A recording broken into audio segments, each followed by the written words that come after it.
Fala, gurizada medonha das minhas redes sociais. Aqui quem vos fala, Vinícius Kinksel do canal Palavra de Satoshi. E como bem diz o nome, a ideia é levar a Palavra de Satoshi adiante. Hoje estou com Avelino Morganti, uma pessoa que tem um nome muito importante na comunidade cripto libertário. Então vou pedir para ele explicar para vocês um pouco mais dessa filosofia, que ele tem um canal no YouTube que fala muito bem disso, depois vocês vão seguir, obviamente. Então, segue a vinheta de Satoshi e vamos conversar com Avelino.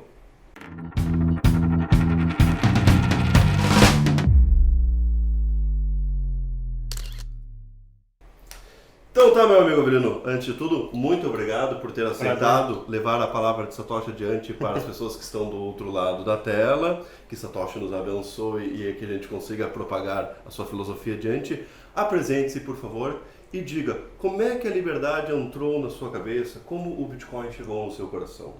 Bem, primeiramente, muito grato pelo convite aí de conversar um pouco, né? E como é que a primeira liberdade, né? Como é que a liberdade começou a entrar na minha vida, assim, né? Falando assim em termos de economia austríaca, né? De libertarianismo, né? Foi ali por volta de 2011, teve um amigo meu que me apresentou o anarcocapitalismo. Né? Pô, tu chegou junto com o Fraga praticamente, né? O Spark, para quem conhece o Spark, o nome dele é Roger, né? Mas é mais conhecido como Spark. E recentemente ele foi lá no canal do Alexandre Porto. Esse Spark, né, que eu tô falando, esse Roger que eu tô falando. E aí eu, conversando com ele, né, sobre algumas questões filosóficas, né, na época eu não sabia nada de economia, assim, e ele me deu meio que uma surra, assim, de economia, que eu não sabia nada.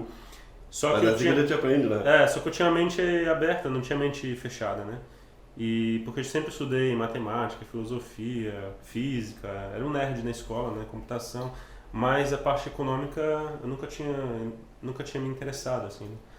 E aí esse foi o cara que me apresentou o anarcocapitalismo. Então ele me deu os primeiros livros me sugeriu os primeiros livros para eu ler e foi respondendo as minhas dúvidas, desde aquelas dúvidas de quem vai construir as estradas, o que acontece se os alienígenas invadirem, sem o governo e tal.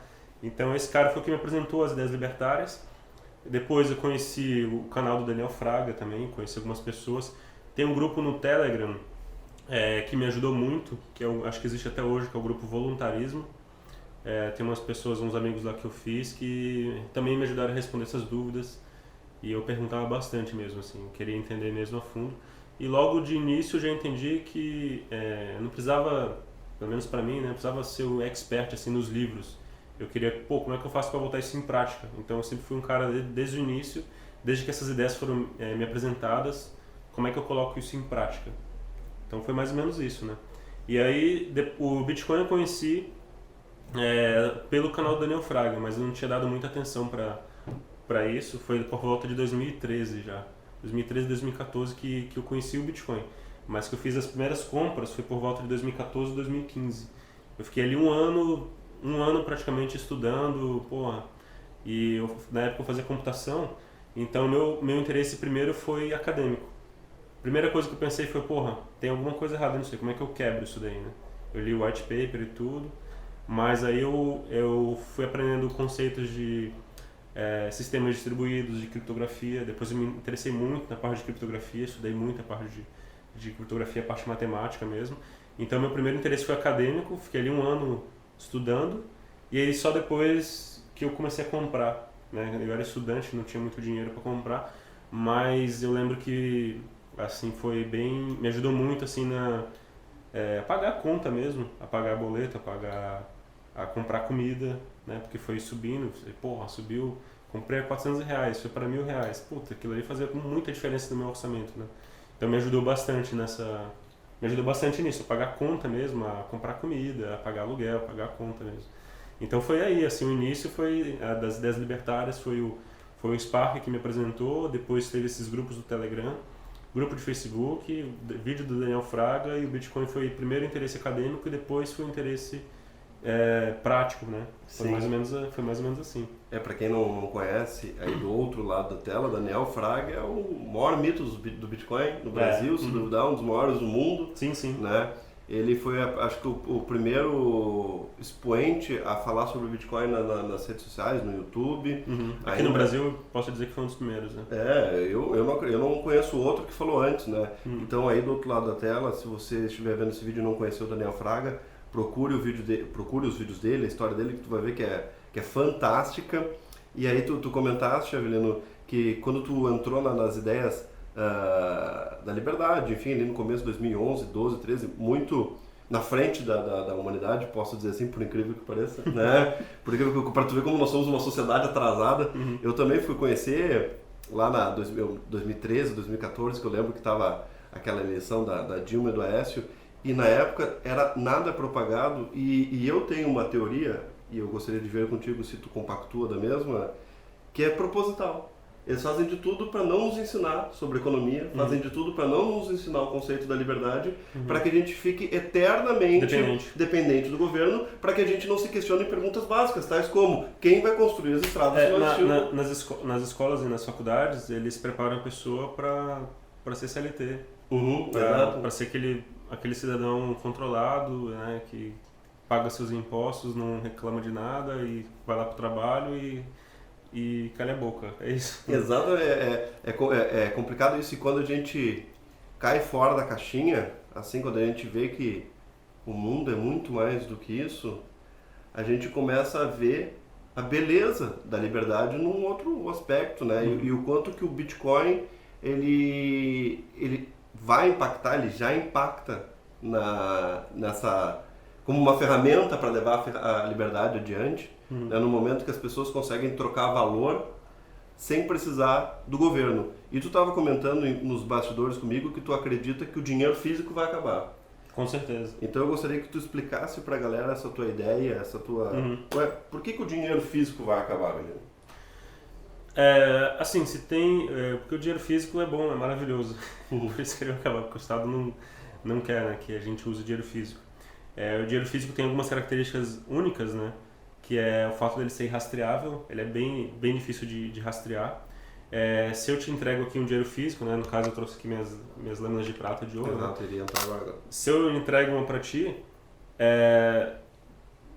assim, o Bitcoin ele tem características únicas por ser um dinheiro digital. E o dinheiro físico tem as suas características únicas por ser um dinheiro físico. E existem algumas propriedades desejáveis quando, por exemplo, eu quero transferir dinheiro para fora. Então, Bitcoin é fácil. Agora, quando você entra num aspecto mais local, eu acho que o dinheiro físico tem algumas características que, por exemplo, ele não tem o rastro do blockchain. Então, se eu te entregar aqui, tu não sabe de onde veio, quem que me entregou esse dinheiro físico, e depois eu não vou saber para onde vai. É extremamente anônimo mesmo, né? É anônimo mesmo. Outra coisa, ele também é o ativo em si, né? Então, aqui eu acredito no dinheiro físico baseado em metais preciosos. Deixa eu mostrar aqui pra galera aqui, ó.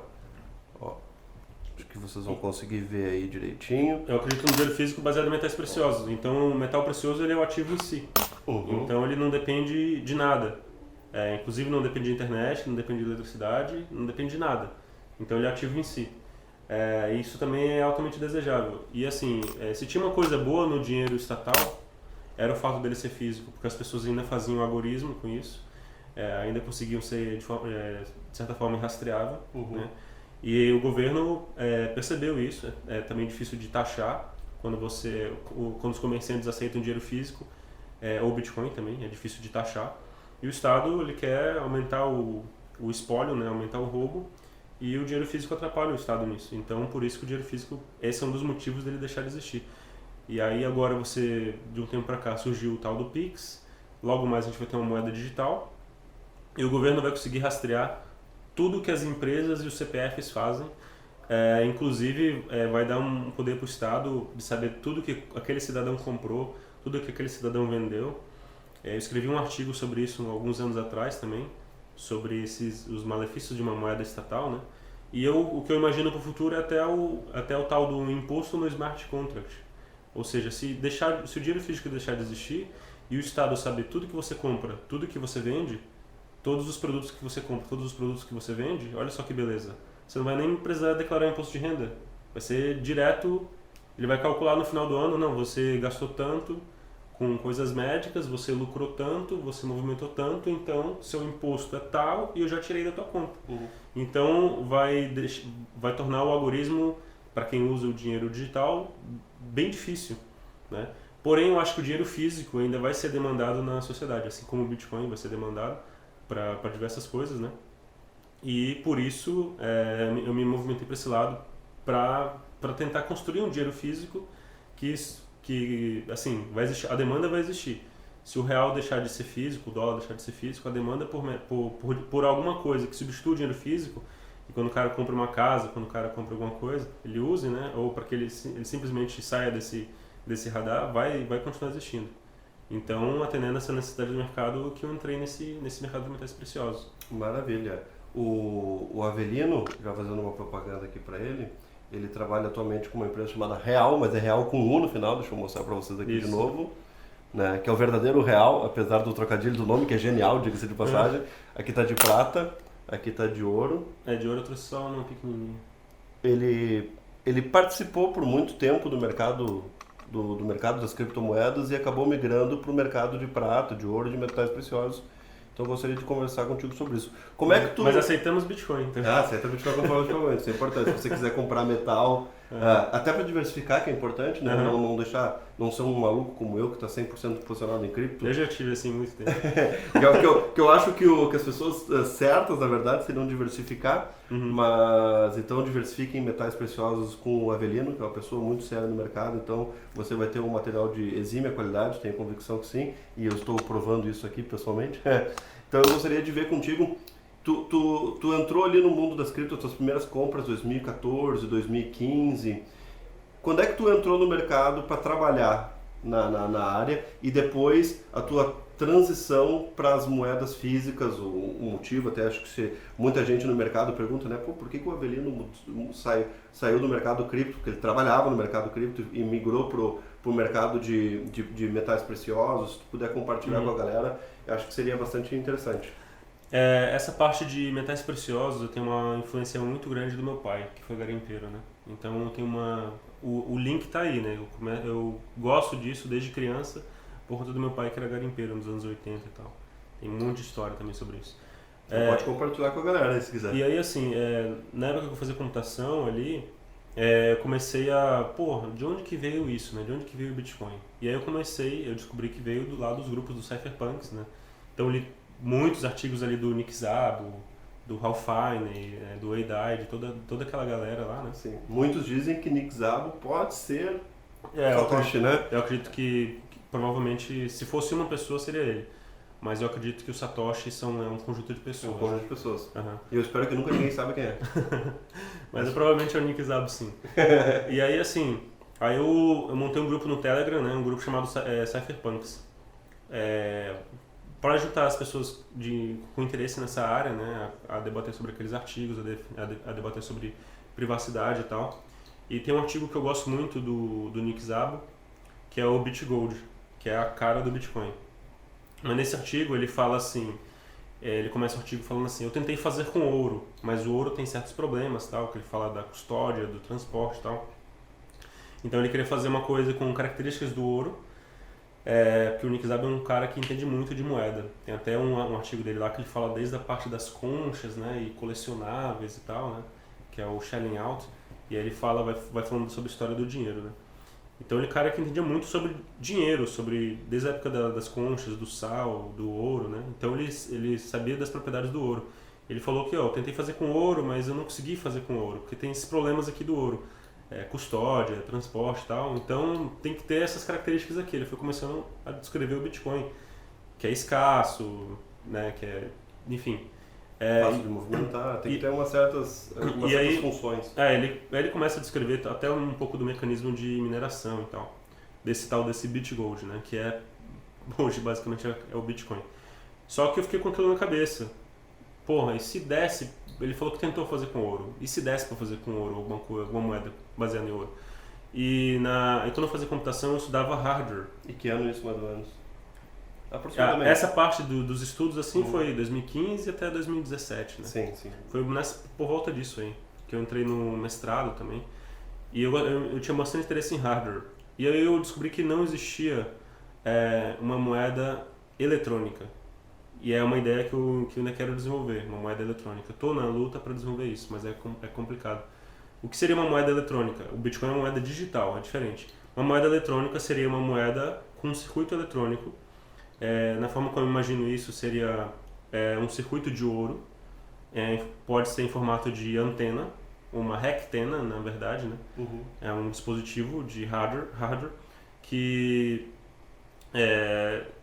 eu poderia, por exemplo, fazer testes eletrônicos. Então, medir a resistividade do ouro, a condutividade do ouro, a permissibilidade eletromagnética.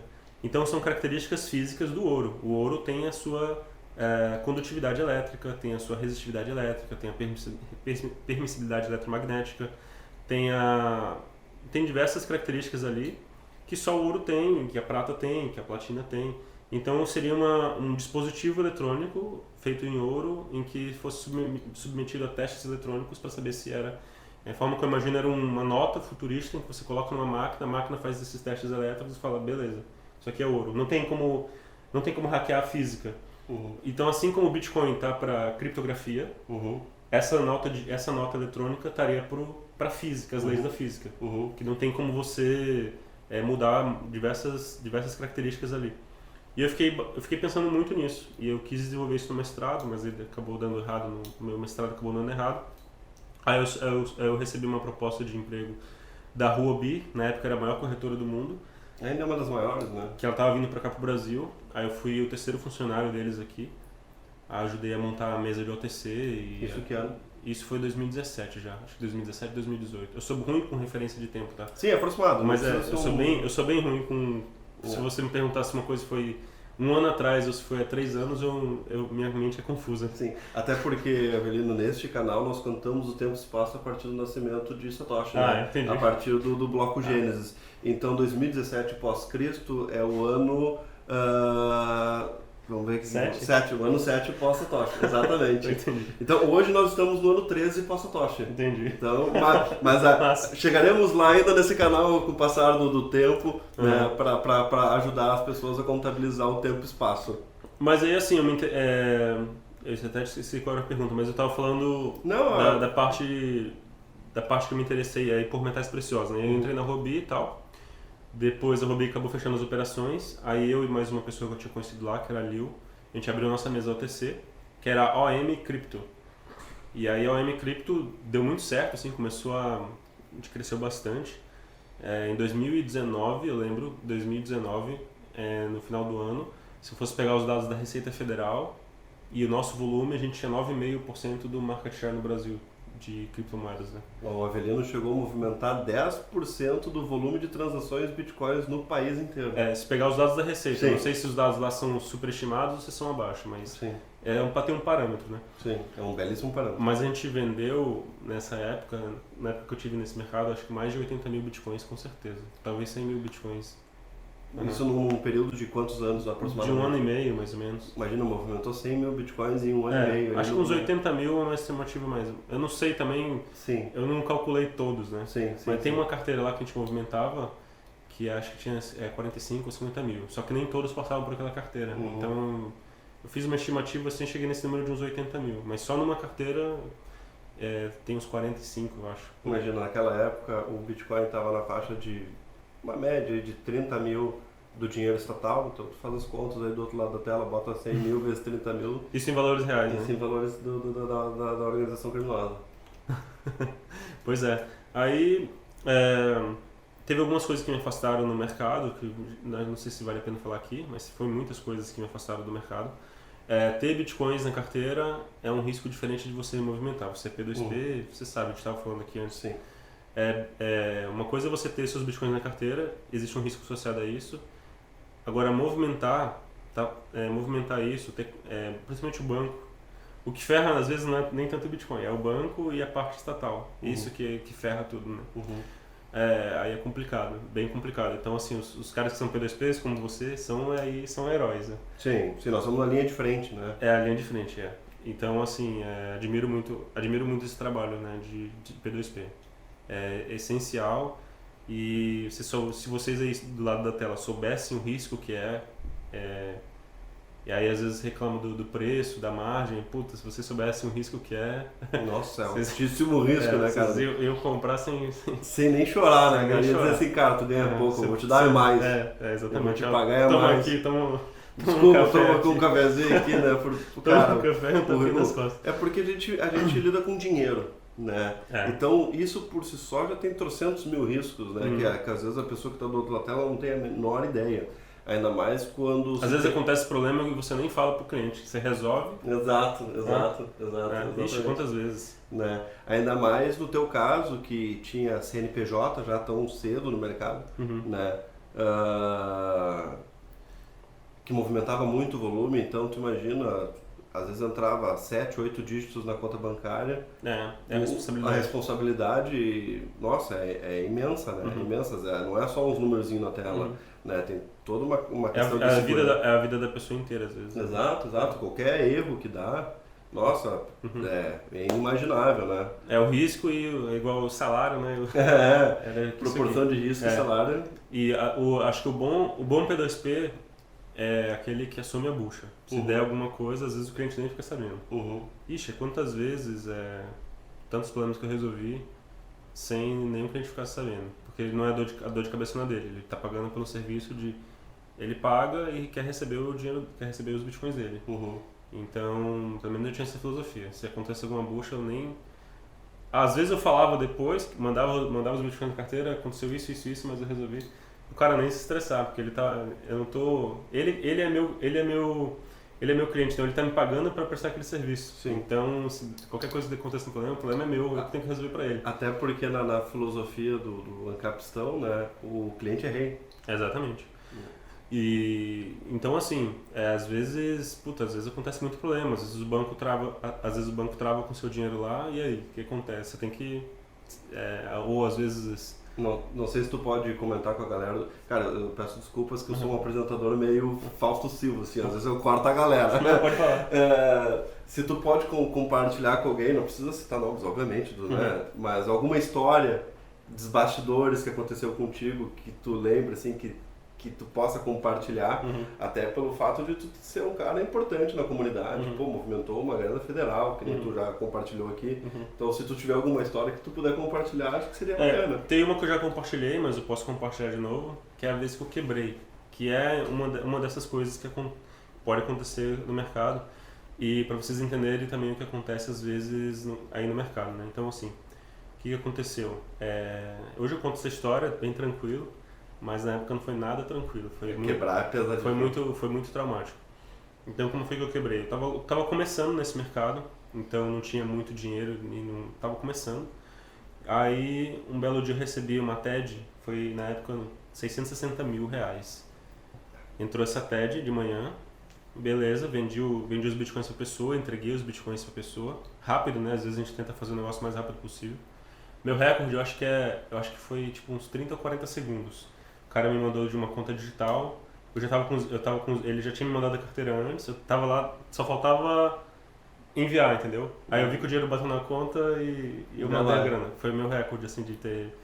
Aí Sim. O cara, nossa, que rápido, mandou o dinheiro, tipo, no mesmo minuto eu tinha mandado os bitcoins. É que a questão da velocidade ganha o cliente, né? Ganha, às vezes eu digo que a velocidade, ela adiciona um valor. O cliente está disposto a pagar aquele valor pela velocidade. E tinha clientes que precisavam de muita velocidade. Né? Não vou comentar que tipo de cliente mas tinha alguns clientes que vocês devem saber aí que precisavam de velocidade, era essencial. Né? Aí assim, entrou essa TED de 660 mil, e aí eu entreguei os bitcoins. Isso foi de manhã. Quando é umas 3 da tarde, a conta do banco bloqueia.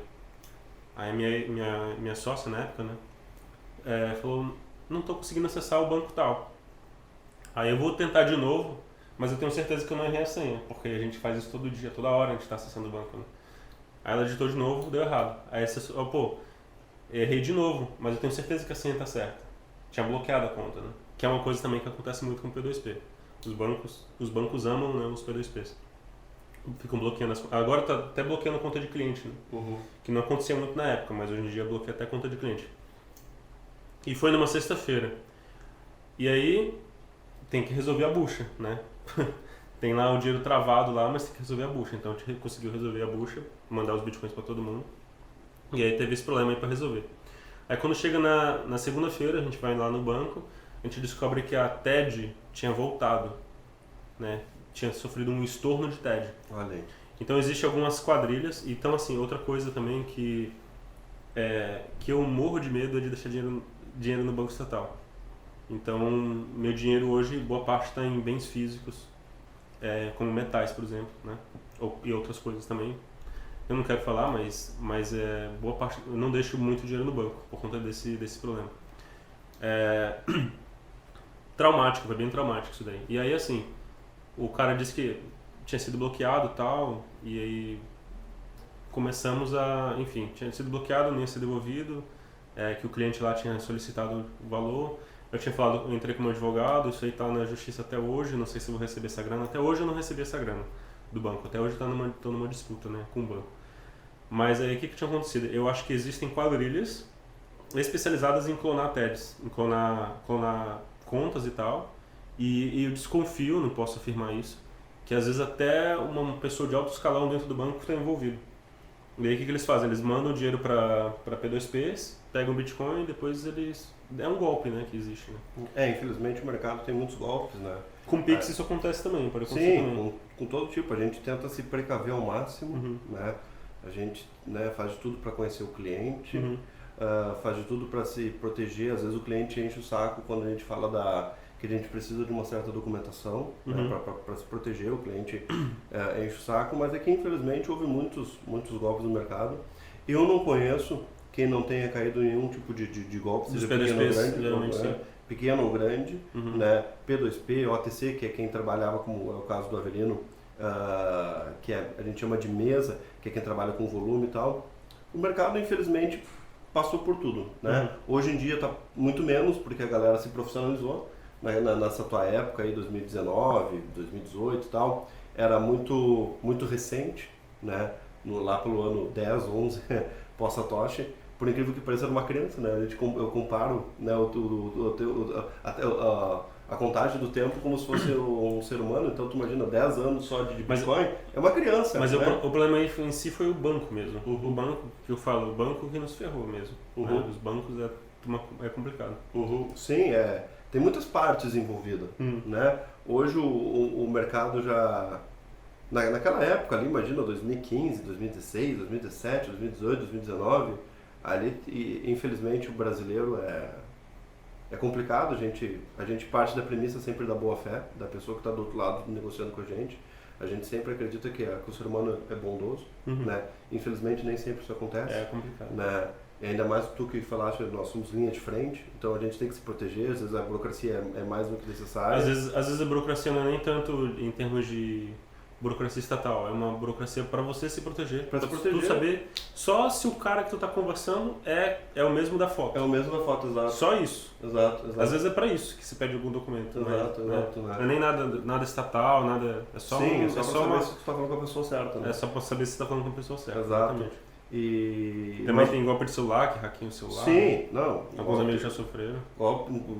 Cara, tem trocentos mil tipos de golpe, então a gente tá... O cara manda lá no grupo que tu já tá acostumado a negociar milhares de vezes. Isso não aconteceu comigo, mas já aconteceu com alguns amigos. Hackearam o telefone deles e manda os bitcoins aí e tal. Às vezes a gente faz uma confirmação por voz, ou confirmação por telefone. Hoje em dia é muito comum, né? Porque a gente trabalha com dinheiro, né? Então a gente às vezes faz um vídeo chamado, mandou uma mensagem. Mas antigamente era extremamente comum o cara pedir, manda os bitcoins nessa carteira aqui. Pum, já era. E era o golpe. Já era. Aí teve um cara até uma vez numa corretora bem famosa, ligou pra gente, olha, meu telefone foi hackeado e tal, não mandem nada, se pedirem em algum grupo não mandem nada e tal. Por sorte ele não conseguiu, o golpista não conseguiu nada, mas cara, aí depois o mercado foi evoluindo, então pede confirmação de áudio, se é uma carteira nova, pede pra ligar. Aí te cadastra aquela carteira como confiável, não sei se você faz isso, mas... Sim. Mas às vezes tem uma burocraciazinha a mais ali, porque, cara, o mundo tá cheio de golpistas. Infelizmente, né? Mas o mercado evoluiu muito nesses últimos anos aí, nos últimos 2, 3 anos aí. Pelo que eu tenho visto nos bastidores, diminuiu muito o número de golpes, graças a Deus. Claro que os golpistas estão sempre se atualizando e tentando fazer outras formas, né? Mas a gente toma uns tapas na vida e acaba aprendendo, inevitavelmente, né? Como eu falei ali, eu não conheço ninguém que tenha passado ileso, que não tenha uma cicatriz, posso dizer assim, que não tenha caído num tipo de golpe, né? Mas até porque é um mercado que está nascendo, né? Esse canal Conto, Tempo e Espaço, pós-Satoshi, como eu disse, então nós estamos recém no ano 13, é um pré-adolescente, né? Não é nem adulto ainda, então tem muito a maturar ainda, né, o mercado, até porque eu acho que quando o Bitcoin for adulto ele não vai nem precisar de intermediário. Eu acho que a minha profissão, né, que é ser um intermediário de criptoativos, né, um P2P, como a gente chama, peer-to-peer, né, de pessoa para pessoa, eu acho que ele, com o tempo ele vai ser eliminado. E eu particularmente fico muito feliz com isso. Eu sei que o meu business atual, essa minha intermediação, ela tem um lapso temporal que vai ter um fim inevitavelmente. Às vezes eu falo isso com outros P2Ps, eles ficam apavorados, mas e quando isso acontecer, como é que eu vou fazer da vida? Cara, já tenta fazer tua renda agora, né? Já tenta, já faz o teu pé de meia agora, ou já tenta buscar um plano B, porque o intermediário, essa é a proposta do Bitcoin. O Bitcoin não foi feito para ter intermediário, né? O Bitcoin ele foi feito para ser uma moeda de troca de pessoa para pessoa. Eu também percebi isso, assim, né? Veja, eu tinha 9,5% do market share. E pensei, cara, isso aqui vai chegar uma hora que vai acabar. E hoje em dia, assim, porque também tem uma barreira de entrada não muito grande. E hoje em dia, assim, tem grandes corretoras vindo pra cá, né, ameaçando. Eu acho que ainda vai durar um tempo, vocês ainda têm um tempo. Não, acho que vai demorar pelo menos uma década. Mas, assim, logo mais... Mas não é pra sempre, né? Logo mais vai ficar complicado. Vai chegar uma hora que o Bitcoin vai estar tão disperso, no sentido que ele vai estar tão centralizado, ele ainda está descentralizando, ele ainda não é descentralizado, ele está num movimento, né? Então, enquanto houver esse movimento, o intermediário é necessário, né? Mas vai chegar um momento que ele vai estar tão disperso, tão descentralizado, que as pessoas já vão utilizar os criptoativos como moeda de troca, por exemplo, que é o que o canal quer fazer. Eu preciso pintar essa sala, me paga em bitcoins, em vez de, sabe, já eliminou o intermediário. Sim. Tu já começa a receber o Bitcoin como forma de pagamento por prestar um serviço, uma venda de um produto, alguma coisa assim, né? E aí tu vai acabar eliminando os intermediários, que o intermediário ele só existe nesse momento de transição de uma moeda para outra, da moeda estatal para uma criptoeconomia, que eu acredito que há de acontecer. Quero saber até a tua opinião sobre isso. Tu acha que nós vamos chegar ainda a ver uma sociedade no mundo, ou enfim, numa criptoeconomia, onde as pessoas não vão mais transacionar com dinheiro estatal? O que tu acha que vai acontecer? Tu acha que a gente vai estar vivo? Eu vou falar assim, o que eu acredito como realidade. Eu torço para que isso aconteça, qualquer coisa é melhor que o dinheiro estatal, mas eu não acredito mais nisso. Mas eu torço para que isso aconteça. Sim, tu espera estar errado. Assim, eu torço para que o Estado deixe de existir, por exemplo, né? E qualquer coisa para mim é melhor que o dinheiro estatal. Qualquer coisa não, mas o Bitcoin, por exemplo, é bem melhor que o dinheiro estatal. Mas eu não acredito, hoje em dia eu não acredito muito mais nisso. Por isso que eu fui para os metais. Mas assim, que entendam bem a minha postura. Diferente de outros, eu torço para estar errado, eu torço para que isso aconteça, entendeu? Eu só não estou comprando mais isso e não assumo mais esse risco. E por que tu acha que isso vai acontecer? Assim, de não acontecer, no caso. Por que tu acha que isso não vai acontecer? Eu acho que... Eu sou um pouco pessimista. Eu acho que o Estado vai perseguir todo mundo, entendeu? Inclusive metais preciosos. Só que os metais preciosos é difícil do governo confiscar, assim... Apesar de já ter confiscado na história da humanidade, né? Já, mas assim... Até já foi proibido, mas nem todo mundo entregou. entregou. É igual lei seca. Sim. Existe a desobediência civil também, né? Sim. Mas, assim, como tinha muita gente mexendo com isso e pouca gente desenvolvendo dinheiro eletrônico, que eu acho que é importante, eu fui para esse lado, eu quis desenvolver isso também, entendeu? Quero criar esse dinheiro eletrônico, que eu falei antes, né?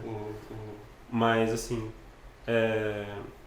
e também, assim, hoje em dia, eu não vejo tanto o Bitcoin como dinheiro. Eu vejo ele como câmbio, como sistema de câmbio. Assim, eu acho que completamente pode substituir o SWIFT. Na verdade, já substitui o SWIFT. O que está acontecendo agora na Rússia, na Ucrânia, né? Eu vi isso na prática, muitas vezes. Então, eu não acredito que o Bitcoin seja dinheiro. Eu acredito que o Bitcoin seja câmbio. E também uma espécie de investimento especulativo de alto risco, que também pode ter um alto retorno. Então, o dinheiro, eu não vejo ele como dinheiro, porque para mim dinheiro tem outras características, mas que ele pode ser usado como câmbio e ser usado para transferências internacionais e como um tipo de investimento, eu vejo completamente possível, nisso eu concordo.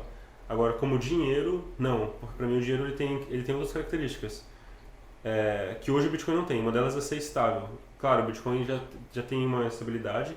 Tem gente que acredita que quando o market cap dele aumentar, ele vai ser estável. Eu não sei se eu acredito muito nisso, eu acho que vai ser sempre volátil. Por que eu acredito que vai ser sempre volátil? Porque ele é muito líquido.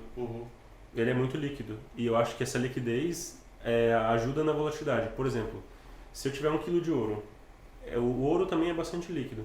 Mas para eu vender, eu tenho que tirar ele do cofre, tenho que ir lá digitar a senha, às vezes está em outro lugar, eu tenho que transportar ele, tenho que levar até a pessoa que vai comprar, ou a pessoa tem que vir até mim, e eu tenho que pegar e vender. Então, também por conta disso, ele é mais estável. O Bitcoin não, o Bitcoin tu, manda uma ligação, faz uma transação e pronto. Segundos. Então, eu também acho que a volatilidade do Bitcoin está ligada à natureza dele, e a estabilidade dos metais. É igual uma casa. O preço de casas não costuma oscilar muito, porque ela tá lá parada, né? É mais ou menos nisso que eu acredito assim. Então eu acho que o Bitcoin sempre vai ser volátil. Talvez ele vai diminuir um pouco essa volatilidade ao longo do tempo, mas ainda vai permanecer.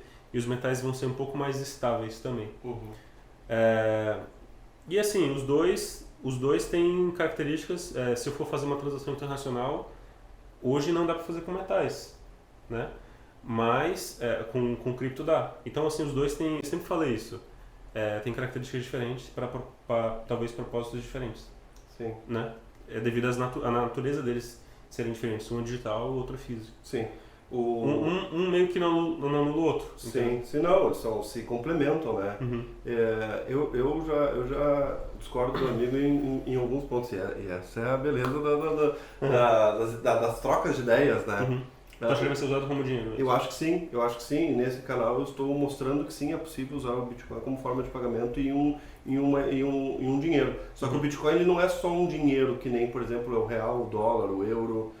Ele conseguiu passar a barreira de ser o dinheiro e ele é um dinheiro acrescido de um sistema econômico monetário.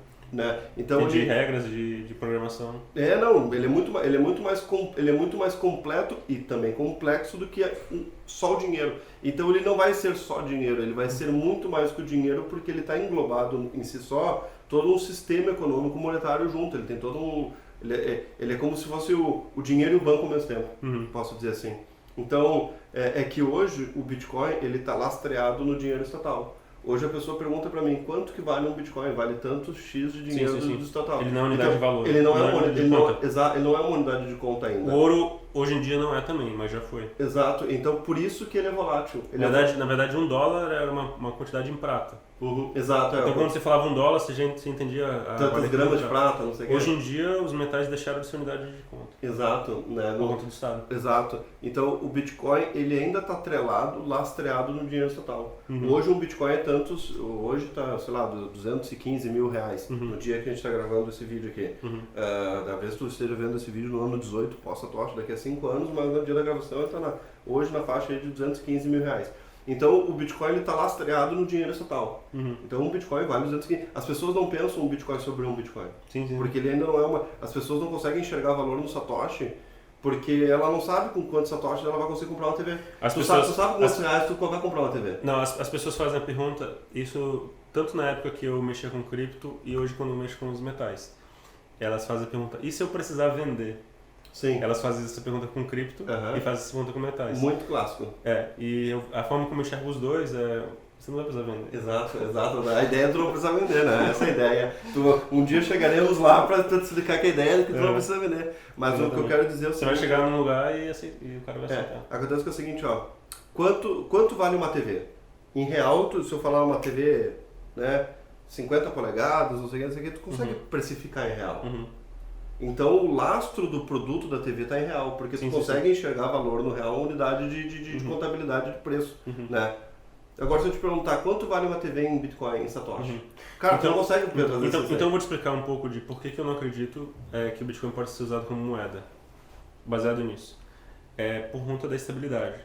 Por exemplo, eu acredito que o Bitcoin vai ser sempre volátil. Então, esse argumento serve para isso. Uhum. Se o Bitcoin ficar estável um dia, meu argumento não vai fazer sentido. Sim. Aqui. E eu Mas acho que o Bitcoin vai ficar estável. vai ficar estável. No momento que ele for deslastreado do Então, dinheiro estatal. beleza. Quando não existir mais a comparação Bitcoin versus dinheiro estatal, o dinheiro estatal passar a valer zero e nós entrarmos na hiperbitcoinização, que a gente souber o valor do Satoshi para precificar um bem, um produto, ele vai ser estável porque um Satoshi é um Satoshi. Então, um Satoshi já não é mais precificado. E aí ele vai ser estável. E aí ele vai virar moeda de troca. Então, meu argumento não serve porque eu acho que ele vai ser sempre volátil.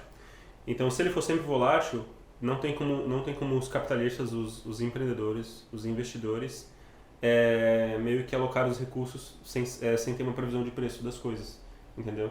Sem ele saber quanto que vai custar a matéria-prima, se ela vai cair ou se ela vai subir, sem ter uma estabilidade. Então, nesse sentido que eu vejo que os metais são dinheiro, entendeu? Porque eles são mais estáveis, é mais fácil você prever o preço deles. Como é o dinheiro estatal hoje, só que o dinheiro estatal hoje, por exemplo, tem muita inflação, né? Estamos na era da inflação aqui, né? Estamos voltando, infelizmente, né? Tanto do dólar, quanto do real, quanto do rublo, quanto de qualquer outra moeda, todas elas, esses últimos anos aí, inflacionaram bastante, né? Então, é por isso que eu não acredito que o Bitcoin possa ser usado como moeda, porque eu acho que ele vai ser sempre volátil. Mas, se eu tiver errado, aí eu acredito que sim.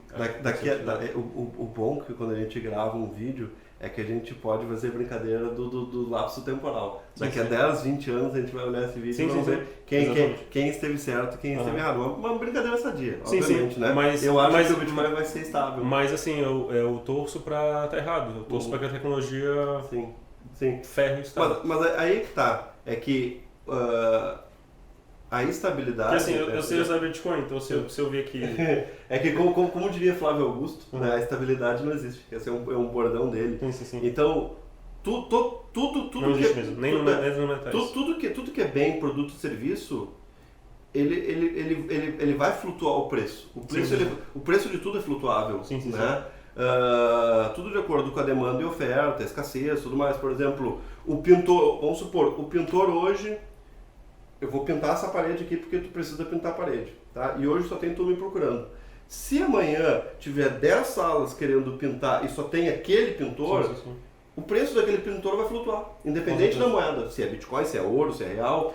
Então o preço do serviço dele não é estável, porque vai depender da demanda da oferta, vai depender da escassez, uma série de coisas que a economia se concentra. Então, esse sofá hoje, ele tem um preço. Mas amanhã, se por um motivo a indústria vai ser otimizada e provavelmente ele cai o preço dele. Exato, independente do que tu está comparando, se é no ouro, se é no Bitcoin, se é no real, se é em telefone, se é em câmera, a moeda de troca por si só ela é só um meio, ela não é o fim em si mesmo como o sofá, a pintura, enfim. Então nada é estável, tudo flutua. O ouro flutua, o Bitcoin flutua, só que hoje o Bitcoin ele flutua muito mais porque ele tem 13 anos, o ouro tem 5 mil anos, 10 mil anos, sei lá quanto tempo que o homem precifica o ouro. Então hoje a gente não sabe o real valor do Bitcoin, a gente não sabe quanto ele tem no valor, não preço, tem uma diferença de preço e valor. Quanto que esse ativo ele está sendo feito uma procura do preço dele. Exato, ele está sendo feito uma procura do preço. A gente não sabe quanto que ele tem de valor agregado para a sociedade, o que ele soluciona, né? Quais são os benefícios que vão ser trazidos. Então a gente está na era da especulação. Sim. Então enquanto nós vivemos na era da especulação, que a gente não sabe o real sentido do Bitcoin, porque hoje tu trabalhou com isso, eu trabalho com isso, eu digo sem medo de ser feliz que hoje 95% das pessoas que compram Bitcoin comigo não compram pela utilidade dele, pelo valor que ele tem para que ele foi criado. Eles compram pela especulação. Eu quero comprar hoje por 215 para vender amanhã por 220 e ganhar 5 mil reais. Esse foi um dos motivos que me afastou também. Né? Então ele não atingiu... Na minha época, as pessoas eram mais idealistas. Elas queriam mesmo para poder ferrar o Estado. Sim. A maior parte era o contrário. 95% eu quero ferrar o Estado, eu não quero... Não, hoje a galera tá pela especulação. Hoje é para trocar... para vender mais à frente. Exato. Eu não acho isso muito saudável. Até o meu público, o meu perfil de cliente, normalmente ele tenta conversar comigo porque eu pego muita gente que é iniciante. Pra saber quanto que vai valer. Exato. Então a pergunta que eu mais escuto é, tá, eu vou comprar um Bitcoin hoje contigo a 215 porque tu me convenceu que lá, tá, mas e ano que vem eu vou vender a quanto? É muito comum escutar isso aí. Os meus clientes hoje são... Tem gente que... eu tô comprando, vou deixar pra minha filha.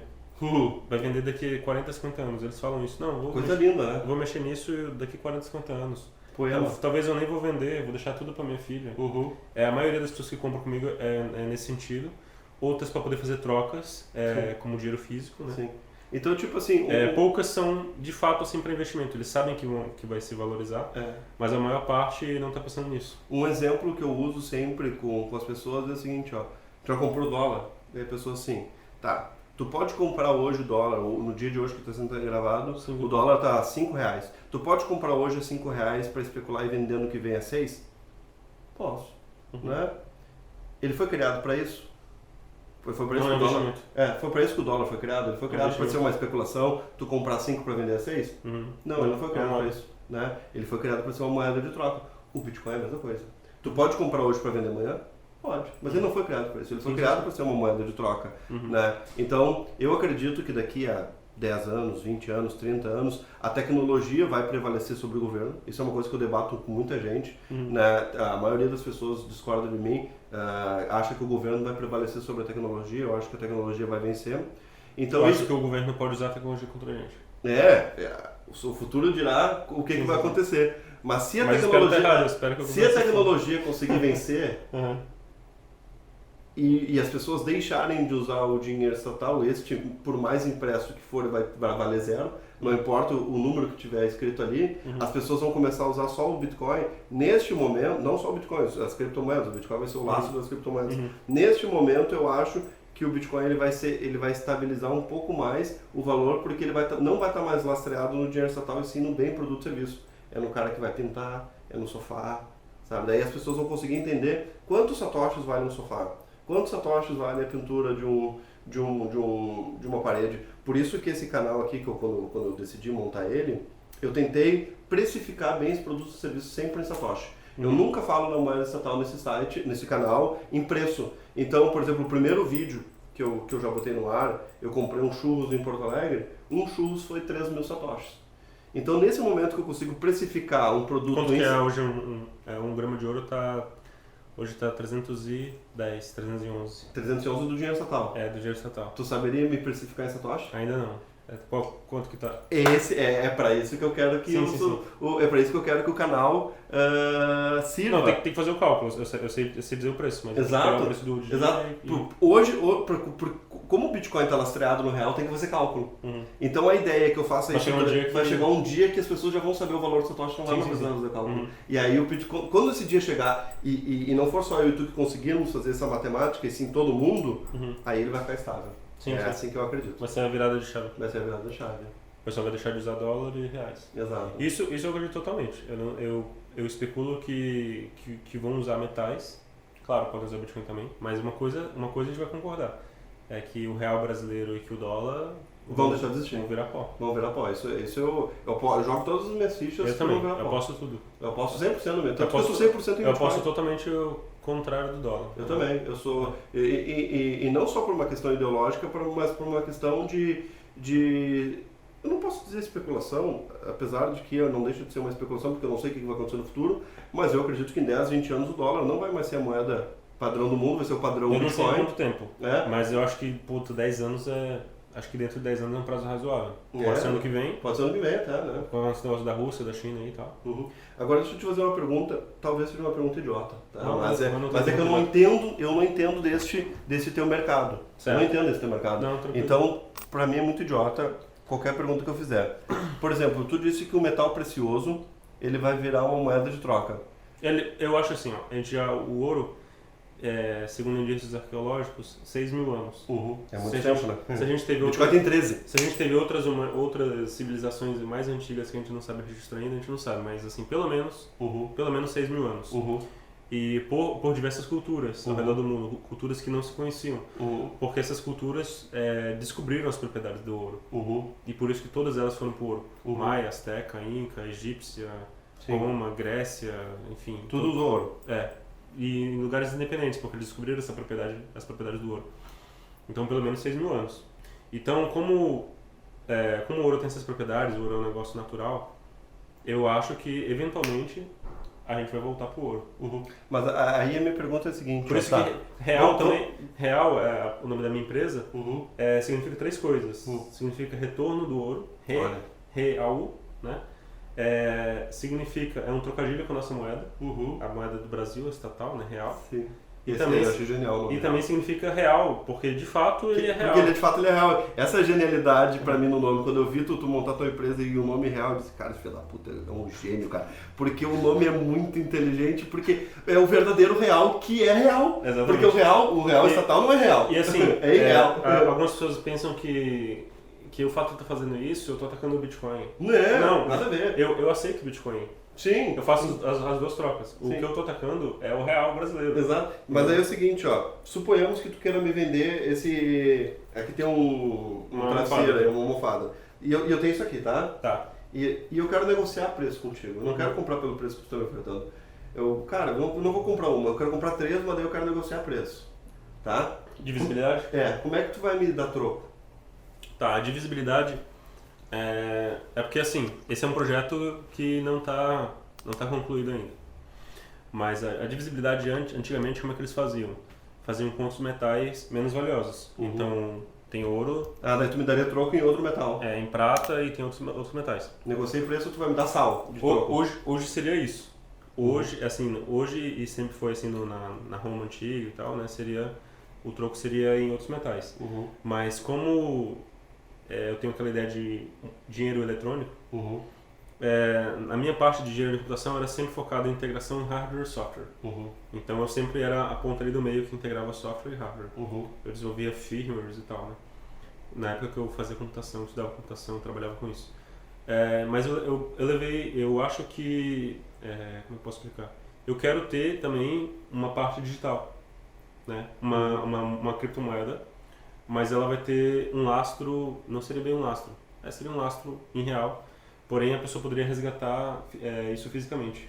Seria um título de dívida mesmo, teria que ser um sistema centralizado no início. Mas o papel que nós temos hoje, ele nasceu assim, né? Ele nasceu como certificado de título de dívida. Né? E aí quando você passa por digital, você pode dividir infinitamente. Você pode dividir 1 grama de real quantas casas quiser. Sim. Então essa seria a ideia. E como é que a gente... Só que aí eu não te daria uma nota de papel que você resgata lá no banco. Eu te daria já o real eletrônico. Sim. Uma nota de ouro. Sim. Uma nota de ouro eletrônica. Isso, uma nota de ouro verificável eletronicamente. Sim, que tu pode subdividir ela em várias partes. Digitalmente, sim. Tá, e se porventura eu quiser resgatar o ouro, como é? Eu vou ter que juntar essas peças de novo? Não, então, digitalmente, imagina que você tem a tua conta lá estatal. Tu tem... Por exemplo, 1.234,57 centavos. Esses 57 centavos hoje é difícil de sacar no banco, esses 2 centavos. Sim. Sabe que eu tenho uma loucura com centavos. Eu sempre mando centavos pra pessoa. Eu vi que você, na tradução que a gente fez, você mandou. Então eu mandei centavos junto, né? Cara, eu tenho uma tara que eu não consigo deixar centavo na conta exatamente por isso que eu deixo tudo... É uma loucura ali. Então, tipo assim, tem que fazer uma transação de R$1.000 e sobrou 22 centavos por motivo A, B. Eu mando R$1.000 e 22. Então, aí a divisibilidade seria assim, né? Dessa moeda que eu imagino que vai existir no futuro. Que eu quero fazer ainda, né? Um projeto. Sim. Aí seria na alquimia a dissolução e a coagulação, né? Então o físico e o digital, né? Em simultâneo. Até talvez dá pra fazer isso com Bitcoin também. Não, porque como o dinheiro, uma moeda de troca, não o dinheiro, a moeda de troca ela tem que ter algumas características, a gente não aprende isso na escola. Então talvez a pessoa que esteja do outro lado da tela aí, porque vai ter muita gente que eu acredito que vai assistir as entrevistas com Bitcoiners, que estão atrás de conhecimento, obviamente estão só iniciantes. Né? Claro que vai ter muita gente que vai assistir que sabe muito mais do que as pessoas que estão do outro lado da tela. Vai ter os dois públicos, né? Mas para os iniciantes, talvez, eles tenham um pouco de dificuldade de entender essas características que a moeda de troca precisa ter. Até porque não nos é ensinado na escola exatamente por aquilo que a gente falou no começo da entrevista, que é um projeto de poder do Estado para fazer com que quanto menos a gente saiba, mais eles conseguem nos controlar. Mas as moedas, para as características dela, uma delas é essa pergunta que eu te fiz, que é de visibilidade, de troco, de carregar, de peso, de durabilidade. Tem uma série de fundamentos que faz com que uma moeda seja qualificada ou não, forte ou não, né? E o ouro, por exemplo, que nem tu falou, ele tem dificuldade de mandar para longe, tem dificuldade de dar troco. Mas assim, a divisibilidade, né? Vamos falar aqui da parte física, né? A divisibilidade é um átomo. Só que a gente tem que ter tecnologia para realmente saber se existe um átomo de ouro. Mas assim, em termos práticos, dizem, né, que um grama de ouro dá para você fazer um fio de 2 km de distância, porque ele é maleável. Eu nunca fiz um fio tão grande assim, de 2 km. Tu teria mas é o que dizem que tem que derreter e fazer? Mas dizem que dá pra fazer um fio tão longo quanto. E com algumas técnicas também, com nanotecnologia, você consegue fazer filmes finos, né? Então essa nota eu poderia... como é que eu posso explicar? Existe uma técnica em nanotecnologia que eu consigo depositar nanômetros de espessura em uma determinada nota, em um polímero, né? Aí tem uma espécie de piezoelétrico embaixo, um cristal que serve como uma balança, e aí você vai medindo ali a deposição. E é bem preciso, assim. Então, se eu quiser depositar 10 nano de ouro, tu conseguiria devolver eu conseguiria devolver. Tipo assim, eu quero depositar o equivalente a 3 centavos de ouro numa folha. Eu conseguiria fazer, entendeu? Mas assim, a questão da divisibilidade eu acho que seria mais fácil resolver com uma cripto, né? Sim. Com uma cripto porque representando... O mundo tá cada vez mais globalizado. Então, por exemplo, eu estimo aí que num período de 5 anos eu vou entrar na internet, eu vou comprar um tênis lá na Turquia, aí os caras vão conseguir mandar o tênis por drone e tal, sei lá como eles vão mandar, mas vai cair na minha porta, pum, em questão de pouquíssimo tempo, no mesmo dia. Eu comprei o tênis lá, vai vir um aviãozinho, vai cair na minha... Então, o Bitcoin, ele, tipo assim, cara, se o preço for em Bitcoin, então tu pode ver que não tem mais a comparação da moeda estatal daqui versus a moeda estatal de lá, pra gente ter dificuldade, não sei o quê. É tipo assim, Bitcoin é o mesmo preço nos dois, mandei, recebeu na hora, pum. Então por isso que eu acho que ele eu acho que essa questão do transporte vai ser uma revolução muito grande na economia. Talvez uma próxima revolução industrial. E como que eu acho que isso pode acontecer com os foguetes que estão sendo lançados agora? Então o cara vai, ao invés de ser tudo por navio container, que demora uma semana, num prazo mais rápido assim, para vir da China, o cara vai lançar um foguete, é igual que tu falou, o foguete vai parar aqui no Brasil, vai aterrissar aqui e vai vir com 50 toneladas de mercadoria. E ele vai vir assim rápido. Sim, eu não tenho dúvida nenhuma disso, né? Eu acredito ainda que no espaço de 10, 20, 30 anos vai ter drones voando para tudo que é lado. Eu acho que vai ter estradas no céu, né? E tipo assim, ó, aqui tu vai poder para lá, aqui vai para lá, aqui vai por cima, aqui vai ter estradas no céu. Vai ter um protocolo para transporte. Vai ter e vai ser tudo por GPS, né? Então tipo assim, a altura tal vai ser para ir para cá, a altura tal vai ser para ir para lá, para não se bater e tal, não sei o que. Cara, eu não te duvido que a gente vai olhar para o céu, a gente vai ver estradas de drone passando de bens produtos. Cara, vou comprar um tênis aqui da Turquia. Mas essa camisa eu achei bonita. Mas essa camisa é lá da Malásia. Vai vir a camisa, vai vir o tênis. Para essa revolução digital. E eu acho que o Bitcoin é uma moeda perfeita para isso. Porque tu vai precificar o mesmo valor em todos os lugares do mundo e tu consegue mandar com alta velocidade em todo lugar do mundo. Agora imagina, ao investir em metais, você também está apostando nessa revolução digital. A prata ela é o metal mais condutor que existe. Então, antigamente faziam fios de prata, aí depois passaram para o cobre por ser mais barato. Hoje, devido à inflação, estão usando até alumínio nos motores, que é uma porcaria. Mas, assim, para certas coisas eletrônicas, como essa câmera, por exemplo, ou como um ASIC de minerar Bitcoin, ouro também é um bom condutor, é o terceiro melhor condutor, só que ele não oxida. Então, nos processadores, vai ouro, vai um pouquinho de ouro. E prata também. Eles banham em ouro, né? Tipo o celular tem os wire bonds, que são os fios que vão ali no CI. E aí eles banham em ouro, né? E tem uma camada de ouro também no circuito integrado. Que os nossos processadores, os chips, enfim, né? Eles são uma camada de silício, oxigênio, né? Óxido de silício e metal. Né?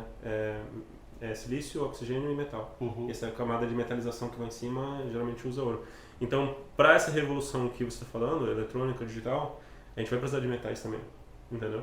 Então, isso também, investir em metais também é uma aposta que isso vai ser demandado no futuro. Ah, com certeza, né? Mas eu já vejo isso como isso eu vejo como investimento. Eu não consigo enxergar ainda como dinheiro.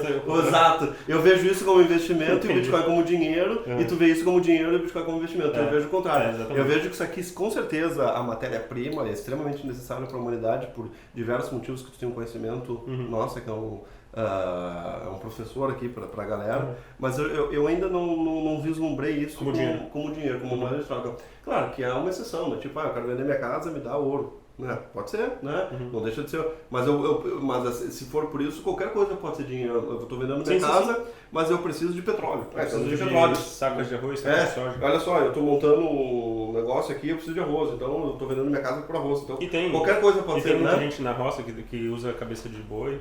Então, qualquer coisa é dinheiro. Usa a cabeça né? de boi. Me dá o sítio ali, tantas mil cabeças de boi. Exato, porque o dinheiro ele é só a moeda de troca. Mas se tu não precisa da moeda de troca, tu já troca as duas pontas direto, o dinheiro ele perde a validade. Sim, então, faz o escambo, né? Então pode ser que isso aqui vire um escambo. Pode ser, né? Pode ser. É bem provável que sim. Me vê em ouro, me vê em petróleo, me vê em gado, que nem tu falou, né? E assim, se a gente tiver essa revolução digital, vai ser necessário metal. E se tiver o contrário, se a gente voltar, sei lá, tempestade eletromagnética, alguma coisa ferrar a comunidade, a gente também vai voltar para os metais, porque eles não precisam de internet, energia elétrica, nem nada. Sim. Mas, por exemplo, a internet, isso, o Elon Musk, por exemplo... Isso ainda é pro lado totalmente pessimista. Assim. Tu sabe que, ultimamente, algumas pessoas já vieram me perguntar, mas se o Bitcoin predominar e os governos desligarem a internet, cara, se os governos desligarem a internet, vai acabar com o próprio governo, vai acabar com o sistema bancário, com o sistema de justiça, com o sistema de justiça, tudo é eletrônico hoje em dia. Então, não tem como eles fazerem isso, né? A não ser que eles queiram se autodar um tiro no pé. É bem difícil. Até porque, que nem tu falou, tem a desobediência civil, se chegar... Porque hoje o governo ele tenta se maquiar como uma organização bondosa, né? Então... Nossa, que bondosa. Ele tenta dizer, não, tu precisa de mim, porque senão ninguém vai construir as estradas, né? Então, ele precisa mostrar que ele é uma entidade divina legal, né? Então, no momento que ele desligar a internet, ele vai mostrar sua real face, que é uma organização criminosa. Então ele não vai fazer isso. Ele vai perder a capacidade de organização também. Ele vai perder totalmente a... Então isso não vai acontecer, exceto se tiver um louco lá dentro, né? Um cara totalmente psicopata. Porque se fizer isso, a galera vai pra rua e vira uma guerra civil. Então, governos não têm mais interesse em guerra porque eles sabem que guerra é ruim pra economia, né? É muito melhor a gente ser amiguinho... Coisando alguns governos. Exato, né? Que daí tem um psicopata por trás, mas enfim... E aí, então, para finalizar aqui o bate-papo, que foi excelente, eu agradeço de novo, até pelo tempo que nós já estamos aí do outro lado da tela, já passou um pouquinho mais de uma hora. Eu queria te fazer uma última pergunta. Assim, num período de 10 anos, né, 2032 pós-Cristo, 23 pós-Satoshi. Como tu acha que vai estar o mundo, assim, tanto na área das criptomoedas quanto na área dos metais? Por que eu boto 2032? Porque vai ser o ano que vai ser o primeiro bloco com menos de um Bitcoin sendo minerado. Eita. Vai ser 0,75 bitcoins minerados por bloco. 2032. Daqui a 10 anos, no ano 23 pós-Satoshi. O que tu acha que vai estar acontecendo no mundo das criptomoedas? O que isso vai impactar no teu mundo do metal físico? Não faço assim, com cripto é difícil prever. Eu não faço ideia. Por isso que... É uma bela pergunta, né? É uma pergunta... Eu acho que ou pode dar muito ruim ou pode dar muito bom. Não vai ter meio termo.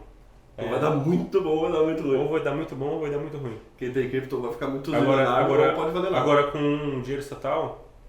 teu dinheiro, né? Esse aqui não necessariamente o dinheiro estatal. Então, esse é mais um motivo de eu ter ido para os metais.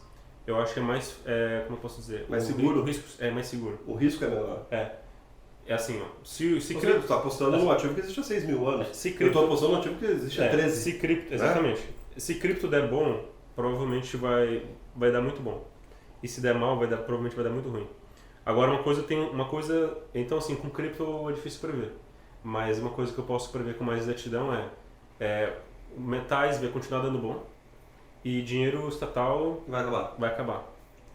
O dólar, eu acho que em 10 anos, 2032, eu acho que... Então nisso concordamos, o dinheiro estatal vai deixar de existir. O dinheiro estatal, se não deixar de existir, vai virar igual vai Venezuela. Vai venezuelar. Não, mas 2032 eu acho que já os Estados Unidos já crashou já. A minha aposta, que é a minha grande aposta para os próximos 10 anos, eu tenho 3 apostas nesse mercado.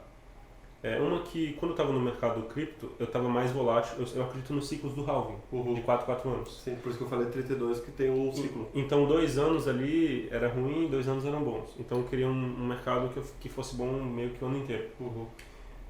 E eu acredito que as pessoas vão começar a... É uma coisa que eu acredito e está dando certo, né? Quando o Bitcoin entrar no bear market, ou pelo menos ficar mais estável e não valorizar tanto nesse ciclo do halving, as pessoas vão trocar por metais preciosos para poder preservar valor e depois elas podem até trocar de volta para cripto quando o ciclo voltar. Porque você tem um choque ali na oferta da demanda muito grande por causa do ciclo do halving, mesmo quando virar só um Bitcoin. Então esse foi um dos motivos também de eu ter entrado nesse mercado. Agora para o dinheiro estatal, o que eu prevejo, e já falei isso, eu tenho outros podcasts, eu acho que realmente os Estados Unidos vai ladeira abaixo, já está em ladeira abaixo a Europa. Eu sou muito otimista com o Brasil. Apesar dos pesares. Porque apesar de tudo que a gente está passando aqui, a gente tem a maior quantidade de libertários, entendeu? Uma comunidade libertária o Estado já é muito grande. Eu acho que o Estado chega num limite que ele não consegue mais crescer. Exceto se virar uma ditadura. Olha só, tô tendo que... Nesse momento que ele está falando, o preço do combustível está muito alto, eles vão ter que reduzir os impostos do combustível. Olha que loucura isso, porque chegou num teto assim, cara. Que precisa se ele subir o preço do combustível, se manter, a galera vai em cima, entendeu? Então o nosso Estado é muito inchado. O nosso Estado é muito inchado e também o brasileiro é muito agorista, muito. Agorista no sentido de que as coisas agora, né? Não, agorista no sentido de evadir do Estado, assim. E lá fora não, lá fora acho que a cultura da Europa e dos Estados Unidos está indo só ladeira abaixo. Então tem uma previsão que eu fiz num podcast e eu vou fazer nesse aqui de novo para daqui a 10 anos, porque tenho certeza que isso vai acontecer. Os Estados Unidos vai virar a Venezuela e a gente vai ver os americanos atravessando a fronteira para o México, porque eles vão ficar com fome. Pode escrever isso, está registrado isso. Está registrado isso, com certeza. É uma previsão e tanto. Eu acho que é isso. Eu acho que os Estados Unidos está ladeira abaixo, mas é difícil de ver americano indo pro México. Os americanos, eu não sei se todos os estados, porque eu acho que pode se fragmentar. Sim, até porque Estados Unidos é o nome disso, são os Estados Unidos, então eles podem se separar. Né? O Texas talvez sobreviva, mas Califórnia, esses estados aí, a galera vai passar fome e vai atravessar a fronteira pro México, porque vai faltar comida mesmo. É uma previsão então, eu tenho certeza dessa previsão. Você pode me cobrar e vai estar gravado aqui. Vai estar gravado. E aí, vamos ver quem acertou sobre o Bitcoin, né? Mas é isso. Virou moeda, não. As 2 previsões que eu posso fazer é que ouro vai continuar sendo dinheiro e assim, os metais preciosos agora, nessa época que a gente vive, eles estão muito desvalorizados. Então o risco-retorno também é bem interessante. A prata está totalmente desvalorizada, não tem um ajuste há anos. Nesse ano que a gente tem aqui de 2022, que é um ano de inflação, petróleo subiu, soja subiu, comida subiu, juros subiu, tudo está subindo. Os metais preciosos não estão subindo tanto, porque eles são manipulados pelos bancos. Mas quando o dólar deixar de ser uma quebrar, eu acho que vai explodir para cima, entendeu? Porque o mercado financeiro faz muita manipulação nos metais preciosos. Sim, o próprio Bitcoin ainda é manipulado, né? Muito manipulado. Enquanto ele for lastreado no dinheiro estatal, é inevitável. Mas, cara, eu agradeço muito ter aceito participar desse BitTalking, né? Que eu chamo de BitTalking quando eu convido um Bitcoiner para conversar, para levar a palavra de Satoshi adiante, né? Então, galera, vocês curtiram a conversa? Vocês sigam o nosso amigo Avelino nas redes sociais, vai estar aqui toda a descrição do Avelino nas redes sociais, o site dele, o contato para quem quiser comprar metais. Gostou da conversa? Então curta, comente, compartilhe, divulgue, vamos levar a palavra de Satoshi adiante. Se você tem essa filosofia da liberdade e quer compartilhar as ideias, então uma forma de fazer isso é compartilhar, divulgar o vídeo. As últimas considerações, por favor. Parabéns pelo trabalho. O trabalho que está recém começando, né? Mas chegaremos lá, né? É difícil, até porque eu estava comentando isso com outro amigo meu, como a galera do mundo das criptomoedas não são unidos, cara. É impressionante como a galera é totalmente desunida. Tem algumas pessoas aí que que eu ajudei, diga-se de passagem, no começo, quando estava começando. Eu costumo não tratar com ninguém. Você Exato. pode ver que eu não trato, eu falo com todo mundo. Eu também. Me xinga, né? Eu também. Eu sou o cara mais aberto do mundo, mas a galera é desunida pra caramba, cara. Né? E eu espero unir essa galera nesse canal. Tá todo mundo no mesmo barco. Tá todo mundo no mesmo barco e eu espero unir nesse canal, né? Porque mandei mensagem para algumas pessoas para convidar para vir para participar do canal aí, para levar a palavra da Satoshi adiante. Algumas pessoas que eu ajudei quando estavam começando, né? E a galera não responde, tá ligado? Não, nem pra mandar merda. Então, às vezes eu demoro a responder. Não, mas responde, né? Claro, porque as pessoas são ocupadas, né? Obviamente, né? Então, às vezes mas demora ali um tempo mais. o prazo que tu falou foi bem rapidinho. Não, mas eu tô dizendo assim que, tipo assim, tem uma galera que... Eu não sei se é porque nós trabalhamos com dinheiro, eu não sei se tem a questão do ego envolvido, não sei se como vê, concorrente. não sei se vê como uma espécie de concorrência, pode ser, ou enfim, né? E eu quero fazer com que esse canal seja um elo de união. Então, para levar a palavra de Satoshi adiante, eu quero unir também os Bitcoiners, né? Então, por favor, se você do outro lado da tela é um Bitcoiner e quiser levar a palavra de Satoshi adiante, por favor, venha pro outro lado aqui, que eu vou fazer a maior questão do mundo de abrir espaço para fazer com que a gente consiga propagar as ideias, né? A minha questão também de tudo, isso que você está falando eu percebo um pouco, é que a galera começou a me atacar muito por eu ter saído do Bitcoin. Mas você não deve atacar a mim, deve atacar o Estado. Eu tô só usando uma outra ferramenta, que são as datas preciosas.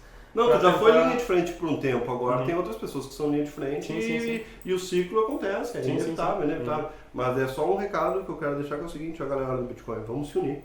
Porque se a gente não se unir, cara, né, o Estado vai passar por cima da gente, né? Nós já somos poucos, né? Já somos poucos, então se mantivermos desunidos, né, não sei o motivo que nem ele falou, pode pensar que é um concorrente, ou é o ego porque é dinheiro, ou seja o motivo que for, porque às vezes é estrelismo, né? Antes tu tinha 0 inscritos porque começou agora. Agora tu tem X mil inscritos, nossa, um Deus, né? Como se a pessoa... Tem pessoas que têm esse problema que às vezes muda com o número de seguidores.